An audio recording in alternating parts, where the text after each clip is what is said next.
গত শনিবার ইরানে যৌথ হামলা চালায় যুক্তরাষ্ট্র ও ইসরায়েল। পাল্টা প্রতিক্রিয়ায় ইরান মধ্যপ্রাচ্যের বিভিন্ন স্থানে মিসাইল ও ড্রোন হামলা শুরু করে এবং গুরুত্বপূর্ণ জ্বালানি অবকাঠামোকেও লক্ষ্যবস্তু বানায়। পাশাপাশি ইরান বন্ধ করে দেয় হরমুজ প্রণালী, যেখান দিয়ে বিশ্ব জ্বালানির প্রায় 20% সরবরাহ হয়। ফলে বৈশ্বিক জ্বালানি সরবরাহে বড় ধরনের অনিশ্চয়তা তৈরি হয়।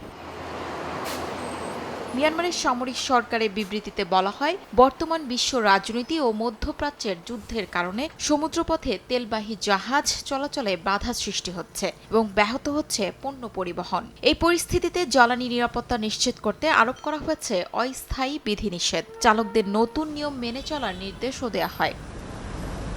জান্তা সরকার জানায়, চলতি সপ্তাহের শেষ দিক থেকে অর্ধেক প্রাইভেট গাড়ি চলাচল সীমিত করা হবে। জোড় সংখ্যার লাইসেন্স প্লেটধারী গাড়ি কেবল জোড় তারিখে আর বেজোড় প্লেটধারী গাড়ি কেবল বেজোড় তারিখে সড়কে নামতে পারবে। অর্থাৎ 2 নম্বর প্লেটের গাড়ি মাসের 2 তারিখে আর 3 নম্বর প্লেটের গাড়ি মাসের 3 তারিখে চলবে। সরকারের ভাষ্যমতে এতে জ্বালানি সাশ্রয় সম্ভব হবে।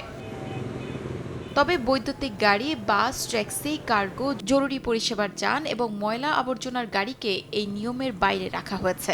বিশ্লেষকরা বলছেন, বৈশ্বিক সংঘাতের সরাসরি প্রভাব পড়েছে অভ্যন্তরীণ অর্থনীতি ও দৈনন্দিন জীবনে, যা দীর্ঘমেয়াদে আরও কঠিন হতে পারে। শিউলি রোজা, সময় সংবাদ।